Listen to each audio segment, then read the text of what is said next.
vamos lá, né? Eu vou começar aqui agora uma série de vídeos sobre, assim, o que der na minha telha, né, na verdade. Mas esse primeiro vídeo aqui eu tava revendo esses dias, a primeira aula do COF do professor Olavo de Carvalho, né? E aí eu decidi fazer um vídeo comentando brevemente alguns pontos que eu acho muito interessante comentar a respeito dessa primeira aula, né? Que é uma aula assim que já tem vários anos, né? Foi em 2009, primeira aula que ele deu para a primeira turma do curso online de filosofia. E assim, fazendo um apanhado geral, todo mundo já sabe quem é o professor Olavo de Carvalho, né? Ele é uma figura já pública e bastante conhecida, principalmente depois que o presidente Bolsonaro ganhou as eleições, e aí ele acabou ganhando mais relevância, principalmente pela mídia, né, que acaba deturpando bastante a imagem dele. Mas o professor Olavo já tinha feito, ele já era best-seller, né? Ele já tinha começado a carreira dele literária dele, carreira pública dele, sendo um autor já de best-seller, né? Então ele começou com Nova Era e Revolução Cultural.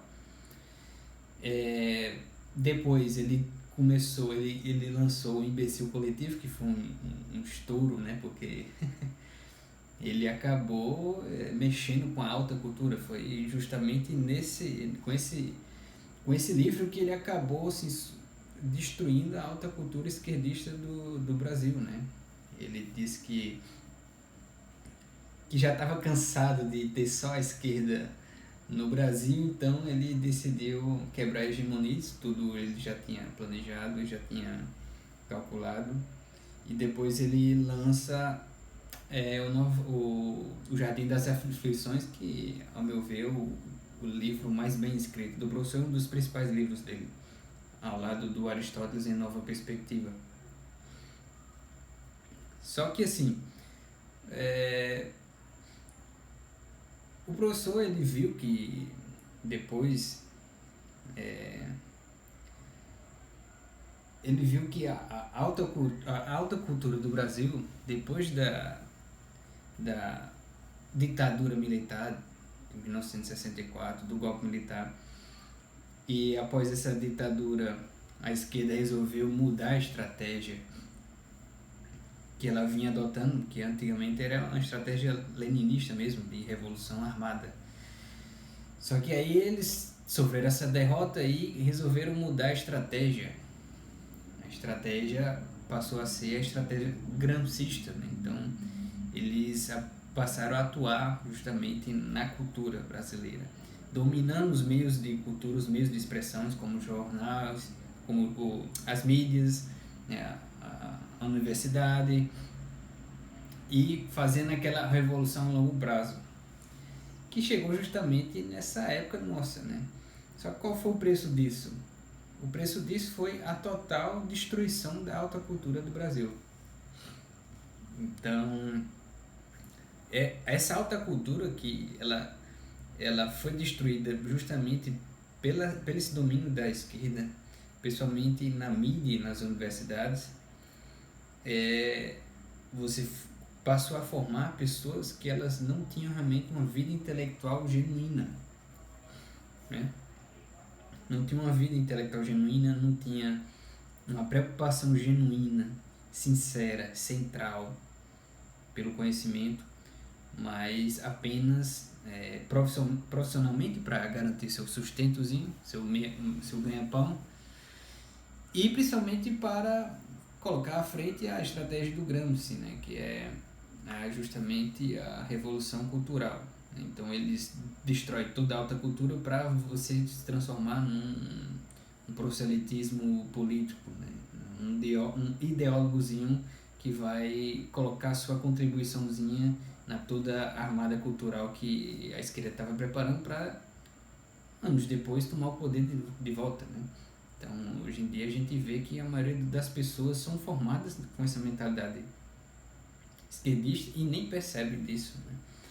Só percebe agora depois dessa quebra da hegemonia que o professor Olavo fez, justamente com esse trabalho que ele começou em 93, se não me engano. Só que quebrar a hegemonia intelectual é um passo, né? É um passo para você retomar uma alta cultura superior realmente no Brasil. Mas esse passo não é o único, né? É preciso que haja uma educação de volta. Uma educação que eduque novos intelectuais, que sejam a elite intelectual do Brasil, e que essa elite intelectual que realmente é formada, preocupada realmente com uma vocação intelectual genuína, com conhecimento e com aquisição genuína de cultura e com a posterior propagação desse conhecimento, dessas descobertas e desses novos desbravamentos intelectuais, né, que os alunos do professor Olavo eles iam ter justamente com esse curso que ele abriu, né? Então, esse curso, o COF, ele é um curso de formação realmente de intelectuais que estejam realmente decididos a viver a vida intelectual e não deixar essa alta cultura do Brasil morrer, terminar de exterminar, porque ela não exterminou justamente por quê? Porque ficou no professor Olavo. Ele é o último remanescente da antiga geração, que ainda existia, assim, intelectuais altamente gabaritados na época dele, né? E que eram descendentes da geração do Otto Maria Carpo, do Nelson Rodrigues, do Gustavo Corsão, de grandes escritores, José Geraldo Vieira, que eles eram justamente dessa época anterior à estratégia gramsciana que infestou o Brasil, né? E que infelizmente ela acabou destruindo com a alta cultura. Então o professor Olavo ele cria esse curso, um curso online de filosofia, com o intuito de formar uma elite intelectual que vá aos poucos, né? Isso é um trabalho a longo prazo, que vai aos poucos educar de fato o Brasil de novo, né? Educar novas pessoas e que essas outras pessoas vão educar mais outras até entre 30, 40, 50 anos, ninguém sabe, depende, né? O trabalho aqui no Brasil é muito grande. E aí vai ter um reavivamento cultural que já está acontecendo, mas ainda é pouco. E a tendência é que isso continue mais, né? Então essa foi a ideia central da criação desse curso, né? Formar intelectuais, né? Pessoas que realmente tenham o interesse genuíno pela verdade e pelo conhecimento, e não apenas um interesse em garantir uma profissão universitária ou uma profissãozinha qualquer, e também não querer realmente buscar a verdade, mas apenas propagar suas ideologias e propagar aquela coisinha, aquele conhecimentozinho que ele adquiriu no grupinho da faculdade, da universidade, que fica que ele se fecha em si mesmo, não admite novas ideias chegarem, novas influências, ou então não admite influência de ideologias opostas àquele do grupinho. Então isso é um mal muito grande que aconteceu no nosso país, que acabou destruindo toda a alta cultura no Brasil, né? E aí o professor cria isso, e ele diz, ele mostra, nossa senhora, tá acabando aqui, enfim, vai ficar assim. Ele mostra que foi o meu computador que de uma hora para outra ele resolveu desligar aqui. Talvez tenha sido um mau contato justamente aqui. Mas então, o que acontece? O professor Olavo, ele diz que a ideia central realmente do curso dele, ele é centrada na pessoa de Sócrates. Na pessoa de Sócrates. Por que na pessoa de Sócrates? Porque é o seguinte, o que acontece com Sócrates? O Sócrates, ele é o início, ele dá o início realmente a busca da verdade. A tecnologia que faz a a pessoa buscar a verdade em si, porque o que acontecia antes de Sócrates era justamente os sofistas, que ele só ficava ali naquele ambiente retórico, né? Ele ficava na persuasão realmente psicológica, sem se preocupar de fato com a verdade, né? Os sofistas já eram muito alto níveis, né? Mas eles não tinham a dialética, que era justamente aquele discurso que você confronta várias opiniões divergentes para você de fato conseguir o resultado de uma verdade, né? O máximo possível se aproximar de uma verdade. E o Sócrates é a pessoa que inaugura isso. Só que o que acontece, né? O Sócrates, ele tem uma coisa muito interessante, né? Porque o que acontece? Hoje em dia, principalmente com esse estabelecimento já de tradicional, já é um estabelecimento, já é uma instituição tradicional no Ocidente, que é a universidade, né? Quando você vai ensinar filosofia na universidade, você está ensinando filosofia profissionalmente, digamos assim, né? Você não tem realmente um interesse vital naquilo, porque você pode chegar lá e explicar as aulas, né? E essa explicação dos assuntos que você está dando na ementa, ela pode não ter nada a ver com a sua realidade. Isso aí acaba criando uma dissociação, né, de comprometimento com a verdade, né? Então tá lá o cara que ele vive a vidinha dele, e quando ele vai para a universidade ele meio que ele se transformasse num filósofo, num cientista, e ali naquela transformação ele se preocuparia com aquelas questões que tá lá justamente naquela ementa da universidade e tal, e não ter uma preocupação realmente vital dos interesses, né, da vida dele com a filosofia.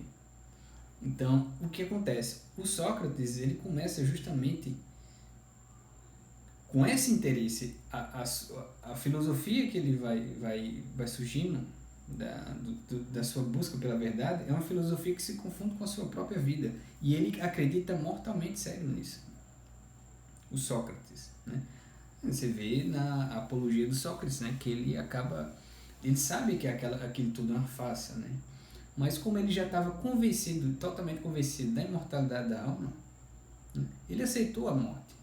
Ele aceitou a morte porque ele sabia que ele estava indo para um lugar assim, melhor. Ele sabia que estava indo para outro lugar, que ele ia ainda continuar na existência. Ou seja, ele estava totalmente...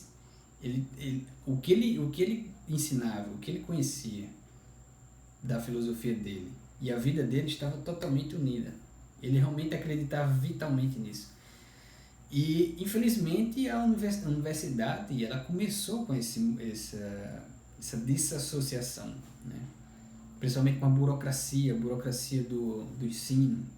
Então, o cara lá, ele ensina as coisas lá na universidade, mas aquele ensino dele não tem uma finalidade vital para ele, não tem um compromisso vital para ele, né? E o que isso acarreta? Acarreta que às vezes o cara vai se meter em pesquisa, vai se meter em assuntos que muito provavelmente não tem relação nenhuma com a realidade, muito provavelmente não tem relação nenhuma com os problemas das circunstâncias, e não vai servir de nada. Quem aqui não sabe desses inúmeros TCC, inúmeros teses de doutorado, inúmeros trabalhos acadêmicos que não tem aplicação nenhuma na realidade, que não tem serventia nenhuma. Por quê? Porque justamente esses caras estão muito apartados da realidade. Então o professor ele faz esse apelo ao aluno na primeira aula. Ele faz justamente esse apelo. Todo aluno meu aqui, ele tem que se inspirar na pessoa de Sócrates, que era uma pessoa que vivia pela verdade, que vivia na realidade. E ele começava justamente a investigação dele de onde ele estava. Então ele fala até uma frase do Jean Guiton, que é o autor daquele livro muito bom, no Trabalho Intelectual, que é justamente você cavar de onde está. Então você vai começar a investigar alguma coisa, vai buscar alguma verdade, então você comece a buscar de onde você está, da sua realidade. Os problemas que cercam você, os problemas que estão nas suas circunstâncias. Por quê? Porque é ali que está a sua realidade. A sua realidade está ali naquela circunstância. E os problemas, né, que você vai buscar entender para tentar resolver, para tentar fazer uma unidade do conhecimento na sua consciência, para você conseguir lidar melhor com isso. Então você vai fazer isso com a realidade que cerca você.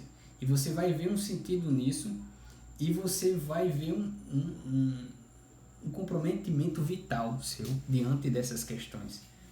E você não tem perigo de fugir, né? Aquelas pessoas que se trancam no quarto, né? Se trancam numa torre, né? Como o Saruman, que se trancou na torre, ficou lendo livros e esqueceu da realidade, né? Ao passo que Gandalf estava no mundo, na Terra-média, ele era um sábio também, mas era um sábio que estava na realidade.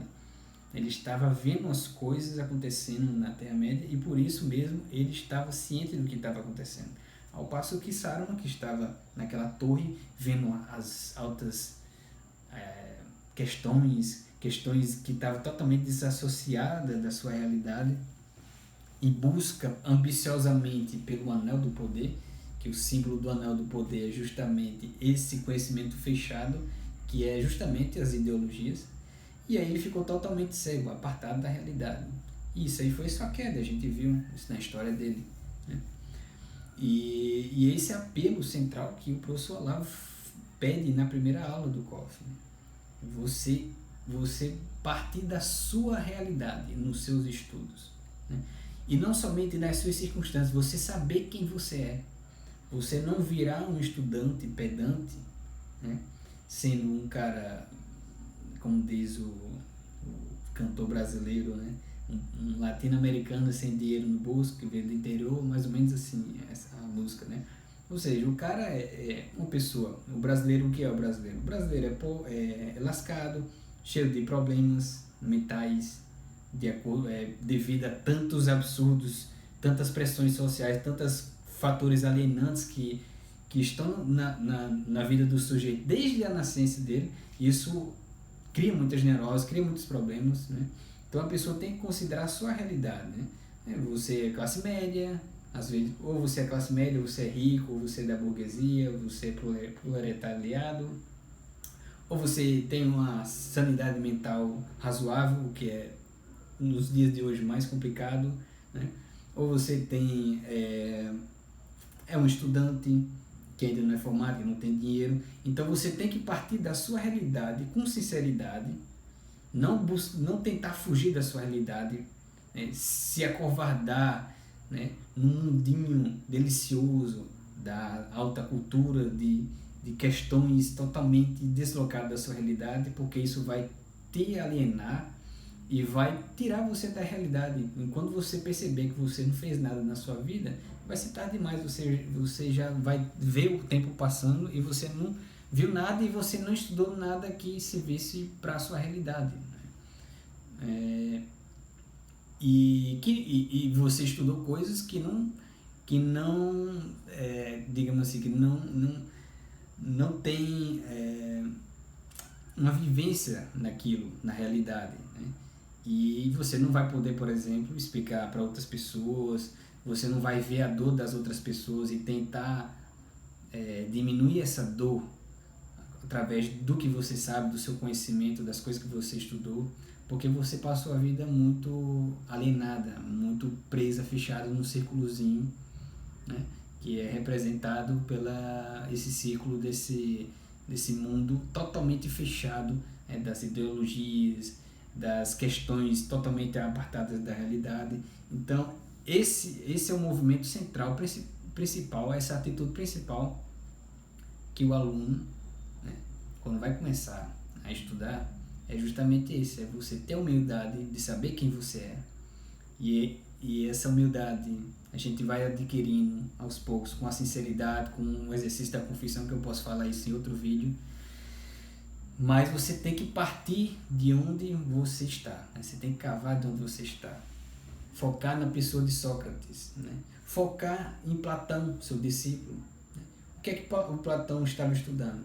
Ele estava estudando a polis, estudando a ordenação da alma. Né? Por quê? Porque ele vivia numa Atenas que estava em caos absoluto político. E ele partiu dessa realidade, ele partiu desses problemas para investigar as suas questões. E essas suas questões que respondiam problemas que estavam justamente nas suas circunstâncias. E essas questões que ele responderam ajudaram, não ajudaram a Atenas, porque os caras já estavam totalmente perdidos, mas ajudaram a nós. Né? Ajudaram a nós. A nossa polis, a gente pode usar de Platão, das coisas que ele estudou, que ele investigou, para aplicar nas nossas polis, né? No nosso país, né? Na nossa comunidade, na nossa alma, porque justamente a ordenação da polis parte da ordenação da alma. Né? Do mesmo modo, Aristóteles, né? Que é discípulo de Platão, que é discípulo de Sócrates, que ele cavou de onde estava. Ele começou a investigar a realidade de onde estava, não fugiu para abstrações totalmente deslocadas, não tentou olhar o mundo, a realidade a partir de cima, né? Como se ele fosse um eu transcendental que estivesse apartado do mundo e olhando tudo de forma assim até meio cínica, né? Meio indiferente e julgando as coisas. Não, ele estava investigando as coisas que estavam acontecendo na realidade. Tentando investigar os problemas da política, da ética, da metafísica, porque a metafísica dele é aplicada na realidade, né? As ideias, né? As formas dentro da realidade, no ente, né? Então ele estava estudando as coisas na realidade. Então a gente tem que focar justamente nisso. Quando eu falo para os meus seguidores lá do Instagram, vocês têm que começar a estudar assuntos que são mortalmente sérios para você. O que isso quer dizer? São assuntos que você vê acontecendo na sua realidade e te dá o espanto, né? Aquela coisa que o Aristóteles fala, né? O conhecimento começa do espanto. Você se espanta com uma coisa que está acontecendo na realidade e você fica, meu Deus, por que há tanto sofrimento assim? Por que as pessoas estão agindo assim? E aí você começa a estudar sobre isso, a investigar, buscar respostas. Né? Então isso é um estudo fincado na realidade, um estudo fincado na humildade e que vai trazer muitos melhores frutos do que você ficar totalmente apartado, né, dessa realidade, como se fosse um lazer seu. Você lê um livro por lazer, para você entender alguma coisa, e depois que você lê isso aí, você não vai mais usar para nada, você não vai incorporar isso na sua vida, e vai ser uma espécie de fetiche burguês, né? Onde você tira umas fériasinhas das suas obrigações práticas, e você estuda aquelas coisas, você se mete a debater com outras pessoas, outros burgueses que só querem pousar de intelectuais, né? E terminou aquilo ali, sua vidinha segue a mesma coisa. Não, o conhecimento, a sabedoria, né, é justamente para a gente ordenar a nossa vida, elevar a nossa vida, a tomar melhores decisões, a ser pessoas melhores, né, a ter mais prudência, ter mais sabedoria, né, a ter mais coragem, a viver como seres humanos de fato, né, e nos aproximar, inclusive, de Deus. Porque como Deus é a verdade, se a gente está se aproximando da verdade, a gente está se aproximando de Deus.